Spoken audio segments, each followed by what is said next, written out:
They all said he was a lost cause. No one dared to get close to him.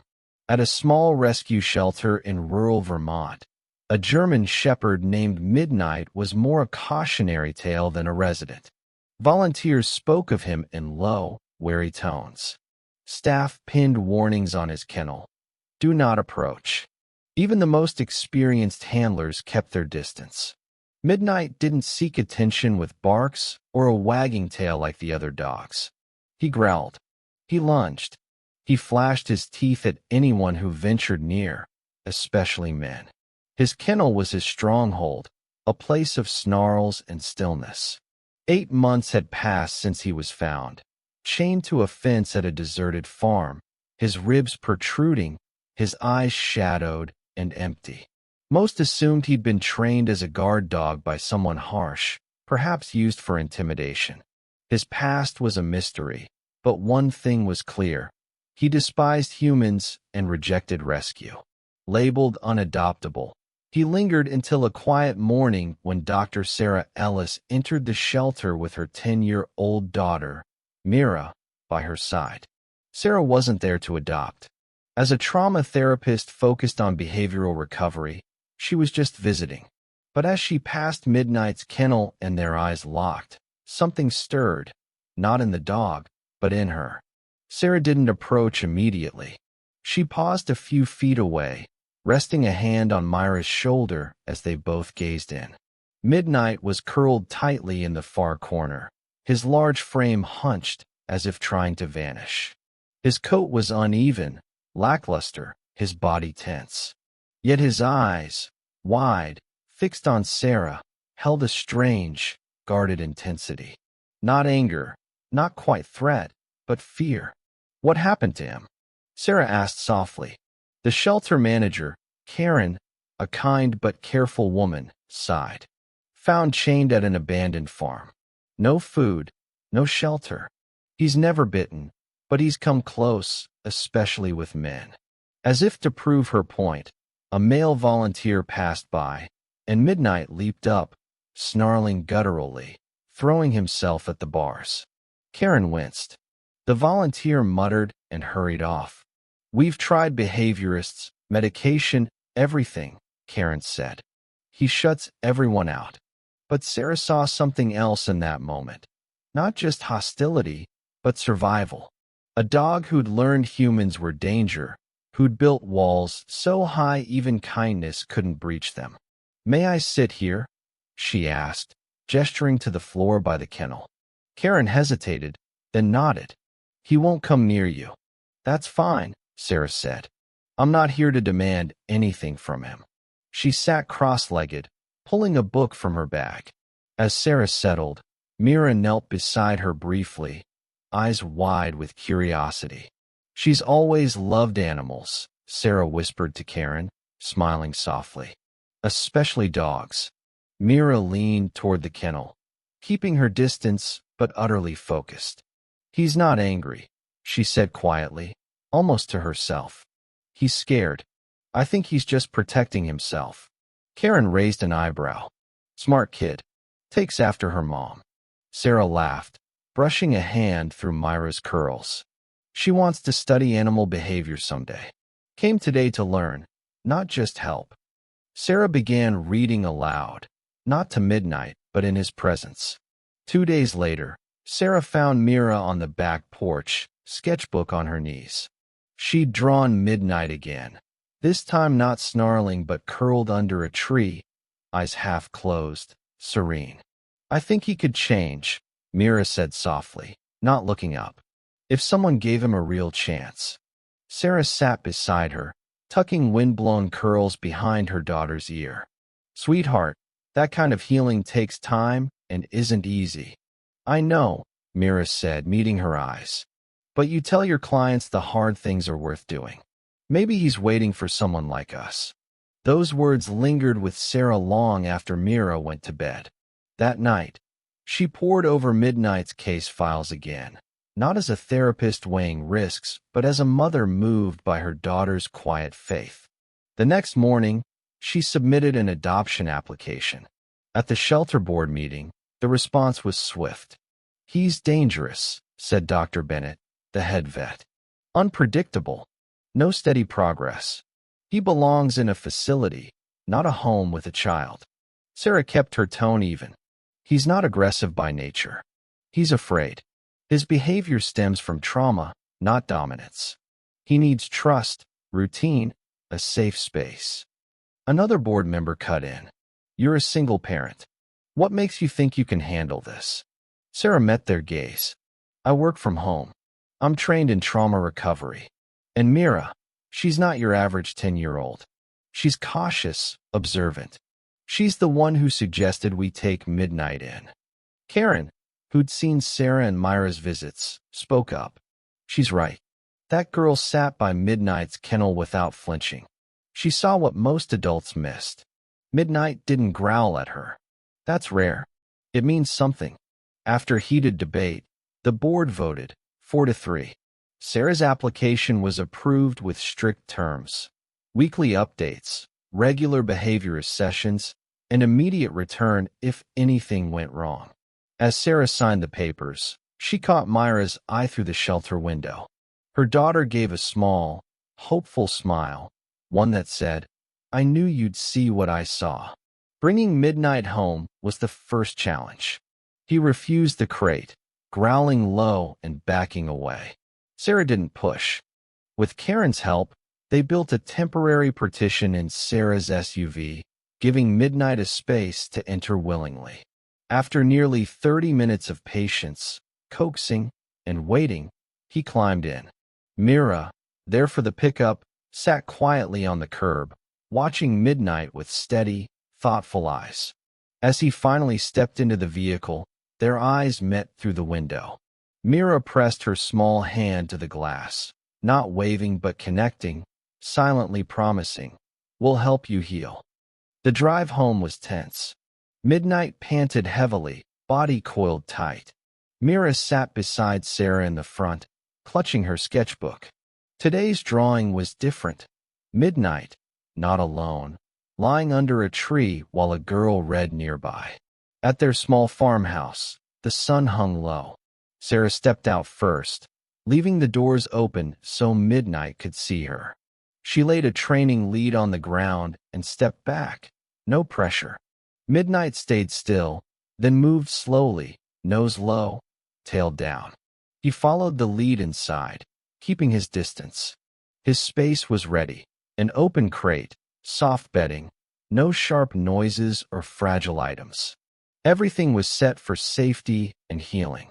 Mira peeked from the hallway, eyes bright with hope. Is this his forever spot?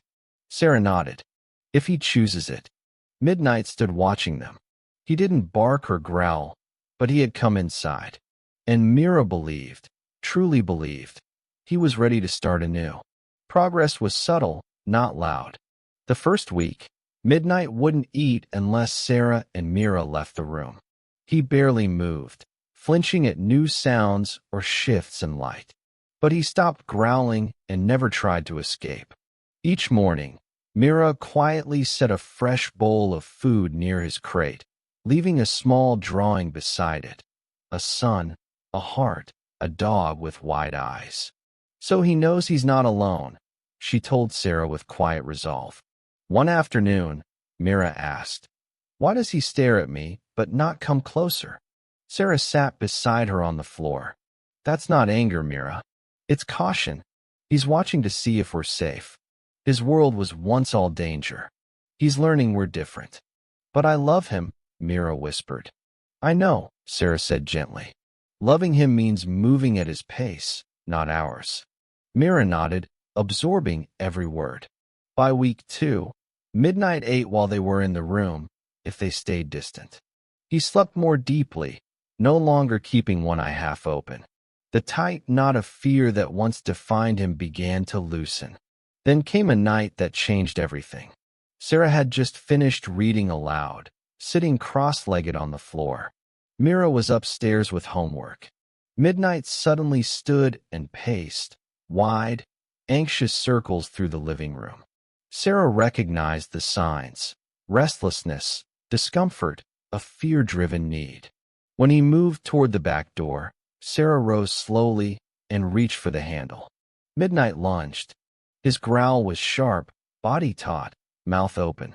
Sarah froze, but he didn't bite. He rushed past her into the yard, circled once, and squatted. She understood. He hadn't known how to ask. Her sudden move had scared him, but he hadn't attacked. He'd chosen restraint. That night, Mira helped hang a small bell on a ribbon by the door. "We'll teach him how to ask," she said. Sarah smiled, touching her daughter's shoulder. "And we'll learn to listen." It happened late one Saturday afternoon. Sarah was in the kitchen making dinner. Mira sat cross-legged nearby, humming as she colored a picture of midnight under a snowy tree. Outside, the wind rose, rattling the windows. A delivery truck crunched into their gravel driveway. Before they could react, a loud knock hit the front door, followed by the handle's rattle. Midnight shot from his corner like a missile. He didn't bark at first, just moved, fast, direct, and for the first time, not away from danger but toward it. He planted himself between Sarah and the door, body rigid, head low, hackles up. Then came the growl, deep, guttural, protective, chilling. Sarah gently guided Mira behind her with a hand on her shoulder. She didn't reach for Midnight or say his name. Instead, she called toward the door. "Please leave the package on the porch. We'll get it later." Through the window, she saw the startled delivery man drop the box and retreat. Midnight stayed in place, watching the door even after the truck left. Only when the wind calmed and silence returned did he lower his body, ears still alert, chest heaving. "Thank you," Sarah said softly, not touching him. "You were protecting us, weren't you?" Mira stepped forward, kneeling at a safe distance. "He didn't just get scared," she whispered. "He stood his ground." Sarah met her eyes. "That's trust, Mira. Not perfect, but it's starting." Midnight didn't return to his corner that night. Instead, he lay by the front door, the quiet guardian who'd decided they were his to protect. By midwinter, a gentle rhythm settled into their home. Each morning, Sarah and Mira moved carefully in Midnight's world, not controlling it, but joining it. Mira read to him from her favorite animal books, keeping a respectful distance. Sarah taught her to read his signals. A lowered tail meant fear. A soft blink meant trust. Meals were calm, slow rituals, with Mira placing the bowl closer each day. Progress was small but steady. Healing was happening, quietly, surely. One snowy morning, Mira stayed home with a cold, wrapped in blankets by the fireplace. Sarah took Midnight for their usual trail walk alone. The snow was fresh, blanketing the woods in silence. Sarah let Midnight off-leash for a few minutes. He'd earned that trust. Then something changed. Midnight froze, ears up, nose in the air. He bolted into the trees. "Midnight," Sarah called, heart pounding. She followed, crashing through brush, boots sinking in snow. She found him standing over a figure half buried in white. A young man, maybe in his 20s, barely conscious, shivering. His hiking boots were soaked, his leg twisted unnaturally. A backpack lay nearby, half covered in snow. He'd likely fallen hours ago. Sarah knelt, checking for a pulse. Weak, breath shallow. Midnight didn't retreat or bark.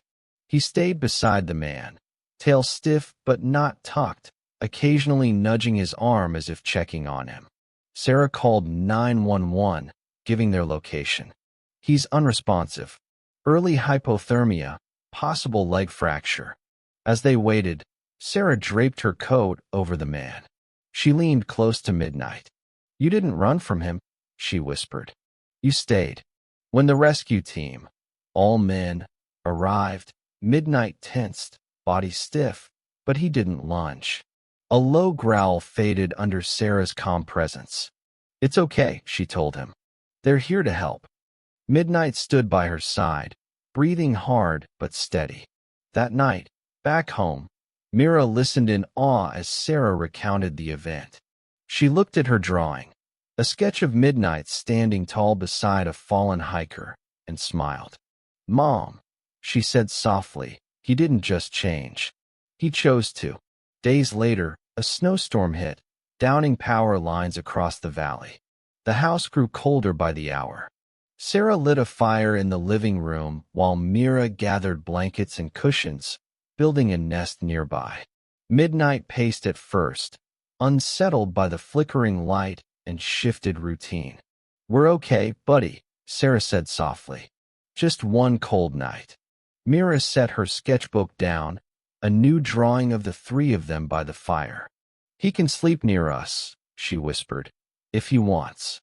Midnight didn't approach at first, settling just out of reach, but in sight. But around 3 a.m., Sarah woke from half-sleep to find Midnight had moved. He lay curled beside Mira, not touching but close enough for warmth to pass between them. Sarah didn't speak or reach out.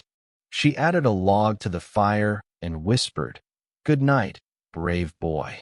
Morning came, the house still cold, but something had shifted. Midnight no longer slept in the far corner. That day, he followed Sarah from room to room, cautious but closer. He brushed past her leg in the hallway, lingered by Myra's chair. That night, as Sarah worked at her desk, Midnight approached. He sat beside her, then leaned slightly, his head resting gently against her knee. Sarah froze, then slowly moved her hand an inch, resting it on his head. Midnight stayed. In that moment, the gap between fear and trust vanished. Spring brought a letter. The shelter board ended their monitoring, citing Midnight's remarkable progress. "We consider his rehabilitation a success, one that will guide our future work." Included was an invitation. Would Sarah and Midnight return to speak with prospective adopters? Sarah agreed, and Mira came, holding Midnight's leash confidently as they entered the familiar gates. The staff stared. They remembered the snarling, untouchable dog who'd cowered in his kennel. Now Midnight walked calmly beside the girl he trusted most. "That's not the same dog," a volunteer whispered. In the education room, a dozen people sat in a semicircle, some hoping to adopt, others curious. Sarah stood at the front, Midnight resting at her feet, head near Myra's hand. "I'm not a dog trainer," she began. "I'm a trauma therapist. What I've learned from people, I applied to Midnight." She explained her approach. No force, no dominance, no shortcuts. Midnight didn't need control, he needed safety. He needed to choose connection, not be coerced into it. She paused, looking at Midnight, now lying calmly, breathing evenly. His aggression wasn't the issue. It was his shield. Our job wasn't to break it, but to give him reasons to lower it. Mira raised her hand shyly. "I thought dogs just needed love," she said. "But they need understanding too." Midnight didn't change because we forced him. He changed because we waited. A young couple in the back exchanged looks, then asked about a fearful shepherd mix in the kennels. "Does he have hope too?" Sarah smiled.